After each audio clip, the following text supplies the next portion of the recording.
ظاہر ہے یہ سارا کام ان کے داماد جو ان کے اسپیشل ایڈوائزر بھی تھے جیرڈ کوشنر کے ذریعے ہوا۔ اگر آپ دیکھیں تو سعودی عرب پر دباؤ تھا، بار بار بیان بھی دیے گئے، پاکستان پر دباؤ تھا، جیرڈ کوشنر کی جانب سے، صدر ٹرمپ کی جانب سے یہ بیان دیے گئے کہ کچھ اہم ممالک جو ہیں وہ گلف یا مڈل ایسٹ ریجن سے اسلامک یا مسلم کنٹریز وہ اسرائیل کو تسلیم کر لیں گے، وہ ایک الگ بحث ہے۔ لیکن جب اب آتے ہیں کہ جس طرح میڈیا کو ناراض کیا صدر ٹرمپ نے، جس طرح اپنے مخالفین کے ساتھ ساتھ اپنے حامیوں کو ناراض کیا صدر ٹرمپ نے، جس طرح انہوں نے اپنے ایریٹک بیہیویئر سے ایک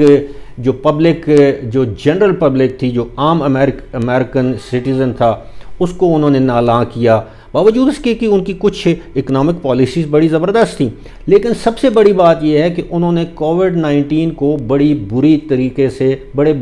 سے مس ہینڈل کیا۔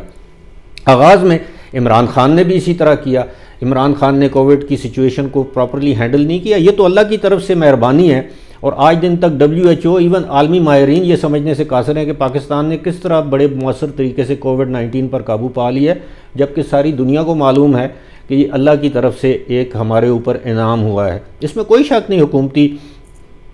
ایفرٹس بھی اس میں شامل ہیں۔ لیکن جب کووڈ-19 کے دوران آپ نے یہ بھی دیکھا ہوگا کہ بہت سے لوگوں نے مال کمایا، جس میں اس وقت کے جو ہیلتھ ایڈوائزر تھے، special assistant to prime minister on health doctor Zafar Mirza, وہ کروڑوں اربوں کما کر کھا کر ملک سے فرار ہو چکے ہیں۔ اسی طرح بہت سی اور چیزیں کامن ہیں، جس طرح اکنامک پالیسیز خاص طور پر۔ اب آپ دیکھیں کہ پاکستان اس وقت انٹرنیشنلی یعنی فارن پالیسی کے لحاظ سے بھی آئسولیشن کا شکار ہے۔ ٹرکی اور چائنا کے علاوہ فی الحال ہمیں اپنے دنیا میں کوئی اپنا دوست نظر نہیں آتا۔ سملرلی اگر آپ دیکھیں تو economic policies are totally disaster کے علاوہ اسے کیا کہا جا سکتا ہے؟ Coming back to the point کہ کیا کسی نے سوچا تھا؟ آپ یہ سمجھ لیں کہ پچھلے سال جنوری کے مہینے میں کسی نے سوچا تھا کہ جنوری 2021 میں صدر ٹرمپ کے ساتھ تاریخ کیا سلوک کرے گی؟ یعنی صدر ٹرمپ کے آخری دنوں میں جب کہ ایک صدر کو بڑے باعزت طریقے سے رخصت کیا جاتا ہے، یہ وہاں کی روایات ہیں یونائٹڈ اسٹیٹس آف امریکہ کی کہ بڑے باعزت طریقے سے رخصت کیا جاتا ہے، بڑی پریسٹیجیس اور جسے کہتے ہیں کہ باعزت قسم کی سیرمنیز ہوتی ہیں، جس میں ہارنے والا صدر بھی ہوتا ہے، جیتنے والا صدر بھی ہوتا ہے، گزشتہ ادوار میں رہنے والے صدور بھی ہوتے ہیں۔ لیکن ٹرمپ کے نصیب میں یہ سب کچھ نہیں تھا۔ آخری وقت میں اس کو اللہ تعالیٰ نے جس طرح رسوا کیا ہے وہ آپ سب کے سامنے ہے، یعنی دنیا کا طاقتور ترین صدر یا دنیا کے طاقتور ترین ملک کا با اختیار صدر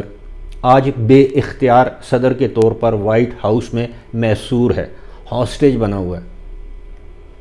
یہاں تک کہ ٹویٹر جیسی کمپنی نے، فیس بک جیسی کمپنی نے اس کے اکاؤنٹس بلاک کر دیے، اس کا official Twitter account White House نے بلاک کر دیا،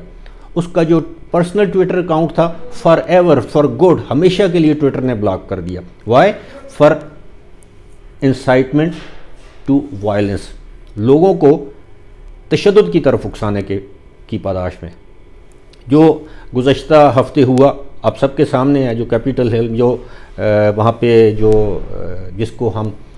کانگریس کہتے ہیں پاکستانیوں کے لیے، آپ ان کی پارلیمنٹ سمجھ لیں، جس طرح وہاں پر حملہ کیا۔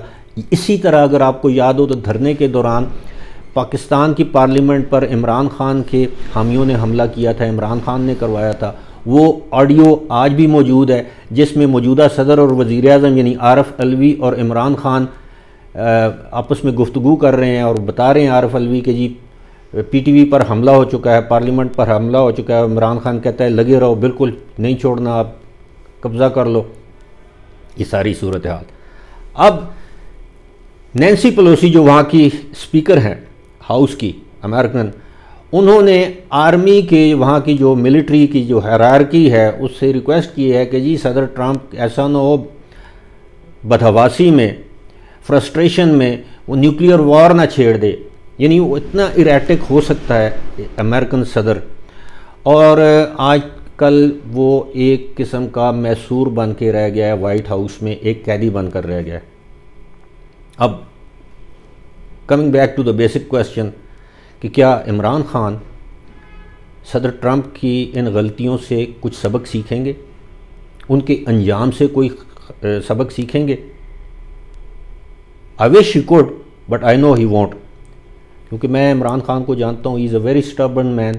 میں نہیں، اب تو پوری قوم جانتی ہے۔ اس حوالے سے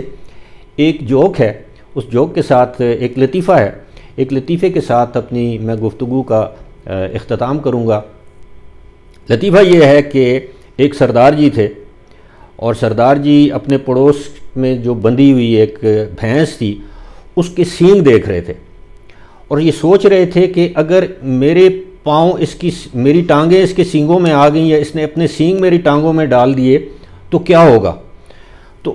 کافی عرصہ بھینس نے کچھ بھی نہیں کیا، لیکن ایک مرتبہ اس طرح ہوا کہ وہ سردار جی خود گئے اور انہوں نے اپنی ٹانگیں جو ہیں بھینس کی سینگوں میں پھنسا دیں، اور بھینس نے کیا کرنا تھا، اس نے اپنے سینگ جھٹکے، سردار جی کی ٹانگیں ٹوٹ گئیں، اور سردار جی اسپتال پہنچ گئے۔ اور جب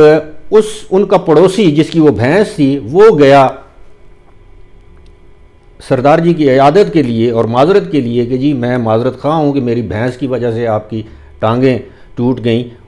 تو انہوں نے کہا نہیں کوئی بات نہیں، تمہاری بھینس کی وجہ سے نہیں، جو بھی ہوا اس کو بھول جاؤ، کم از کم مجھے یہ پتہ چل گیا ہے کہ بھینس کے سینگوں میں ٹانگیں اڑانے سے یہ بھینس کر کیا سکتی ہے۔ تو بات یہی ہے کہ جو لوگ عمران کو لے کر آئے ہیں ان کو معلوم نہیں تھا، وہ سوچ رہے تھے کہ یہ ملک کے ساتھ کیا کرے گا، اب ان کو پتہ چل گیا ہے کہ عمران خان ملک کے ساتھ کیا کر سکتا تھا، کیا کر دیا ہے یا کیا کر سکتا ہے۔ اللہ کرے اس ملک پر رحم ہو، اور جس طرح کے حالات واقعات ہیں آج کل، جس طرح ایریٹکلی جس طرح بیہیو کر رہے ہیں Imran Khan, he is so erratic once again, he is bashing media, he is bashing opposition leaders, he is bashing former prime ministers, defense ministers، ہر طرف